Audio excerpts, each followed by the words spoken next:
The Man in the Woods, written by Mr. Happenstance. I enjoyed taking walks in the forest. It was one of the few things left for me to do now, anyway.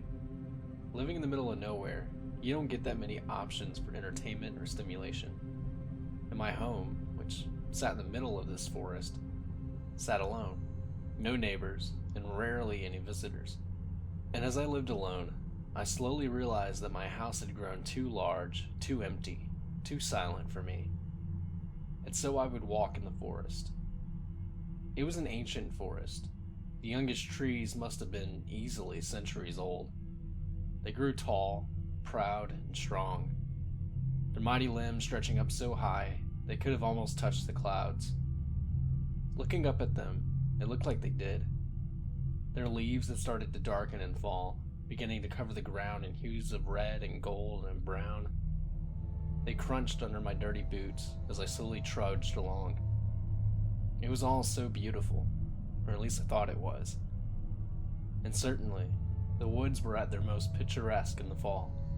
I almost regretted not bringing my camera or phone, but for now I was content to merely storing these images in my own flesh and blood memory. For some reason, there were never many people hiking or walking through it. Maybe it was due to the relative remoteness of this forest. Though the nearest town wasn't that far away, if people wanted to enjoy nature, they're lost, I guess, and that meant more forest for more and more to see without it being polluted by outsiders and trespassers.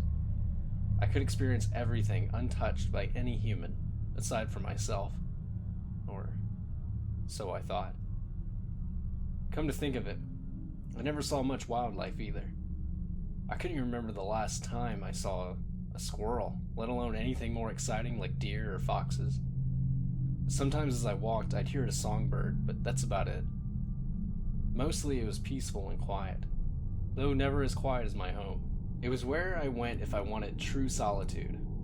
Not that I had much choice nowadays, but it was a great place to think, where I could breathe freely and get some fresh air.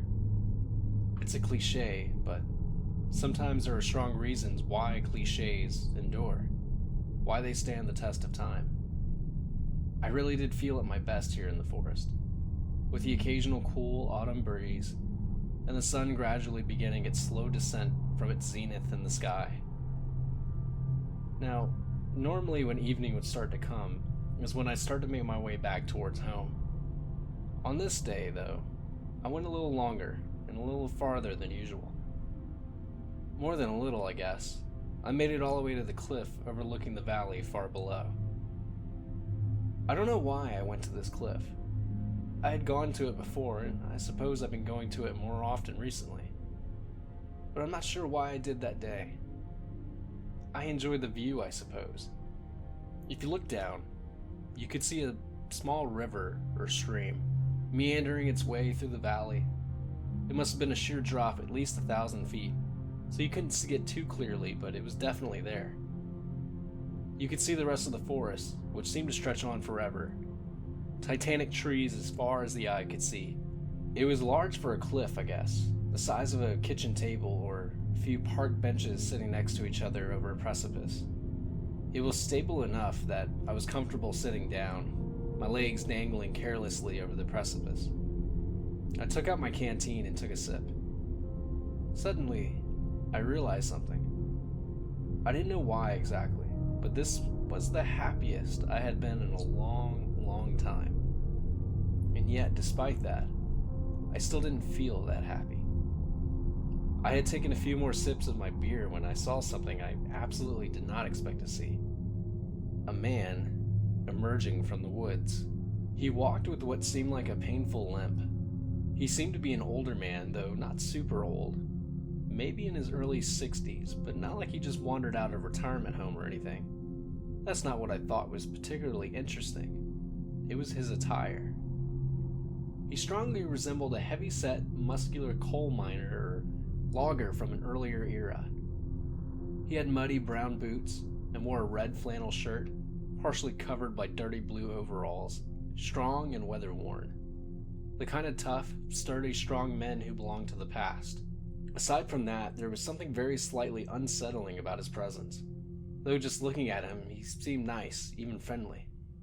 Perhaps I was just surprised to see anyone but me out here. I don't remember ever meeting anyone else in this forest. "What are you doing out here?" I asked curiously. "I could ask you the same thing. What are you doing here?" he asked. He walked a little closer to me, just out of arm's reach. "Just thinking," I said. "What are you thinking about?" he asked. He sat next to me, his joints audibly cracking as he did. He groaned slightly as if the act of sitting down hurt him a little. I thought that perhaps he was arthritic. He definitely wasn't super old, but was old enough that his body was beginning to deteriorate. I did find it odd that he just approached me so boldly. Something in the back of my mind felt a little uneasy, but he didn't really register at the time. "Life," I said. He nodded, as if that's what he expected to hear. "Life hasn't been going so well, has it, my friend?" I was surprised. I was going to ask him why he said that, but he clapped my back with his hand. My own back cracked a little. He hadn't done it that hard, but he was so strong that it felt like my spine took a blow directly from a sledgehammer. I wasn't exactly a slouch physically either, but I was obviously completely outclassed by him. Something about that, this huge, strong stranger, made me a little more nervous. It didn't register before, but it was now. I was alone in this vast forest with this man who, while seemingly friendly, had unknown intentions. No one could help me if he wasn't as nice as he seemed, and given how I had never seen anyone but this man in these woods, who knows if they ever even find my body? There's only two reasons someone finds themselves out here. Well, for you, maybe the view was an ancillary reason, he began. But I think you were here for the not-so-nice reason. I tried to speak again, but wordlessly he held up his hand, his eyes closed as if in pain or concentrating. "I've seen you come here before. Nah, don't be alarmed. I can tell you're a little tense. Your back's all bunched up. But you should know, in small American towns such as ours, word gets around. It gets swept up by the wind and passes through the streets, blows through the trees, and gets up into the mountains and flows down into the valleys. And I hear everything. I know you lost your job. You weren't the only one. But the factory's shut down, and you don't have another option for work. I guess that's the thing about living in the middle of nowhere. Limited opportunity." He continued, "And your wife is gone. She probably saw the writing on the wall, I'm sorry to say. Took the kids, you're not seeing them again. Not anytime soon. When you could barely afford to feed yourself, you're falling behind on your payments, and soon you'll lose your house. Stayed in your family for generations, right? And now, in less than the span of a year, you'll lose everything they've built with their bare hands, and it's all your fault. I know how tough it is. Decades ago, when I lost my job when the mine shut down, I came to this cliff too. I lost everything. My wife, my family, my possessions, and this forest even reclaimed my house.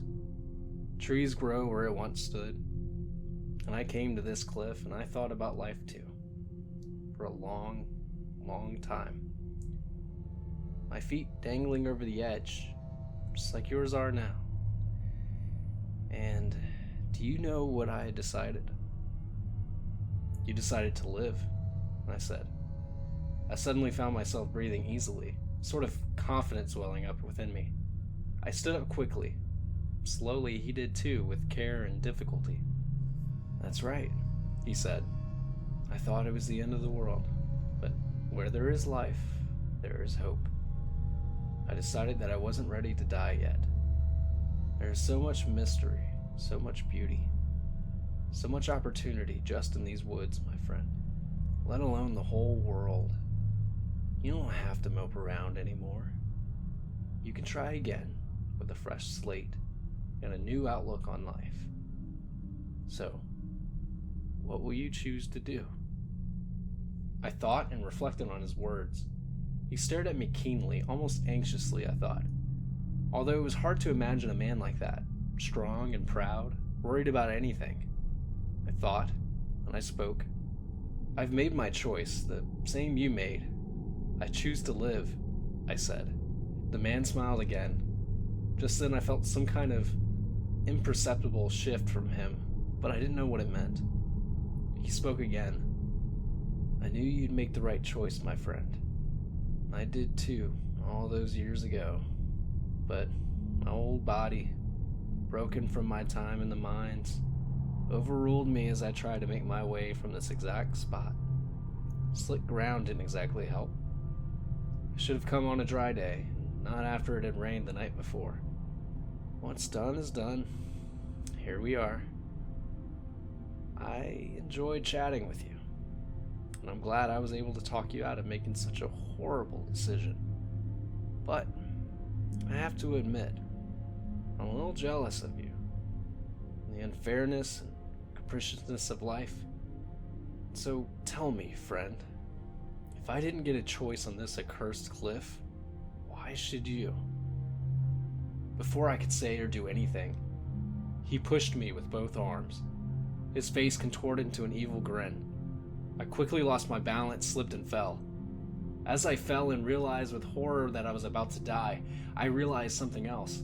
I was facing down as I fell, screaming all the while, and I could see that there was something far, far below me rapidly coming into view on the rocky ground.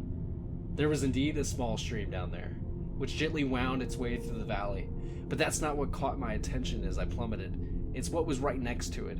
Right next to the flowing water was a body, more specifically a skeleton. It lay face down in the earth, its bones covered by a dirty, ruined red flannel shirt, decomposing blue overalls, and muddy black boots. Beside it stood my friend who, smiling, waited patiently for me to join him.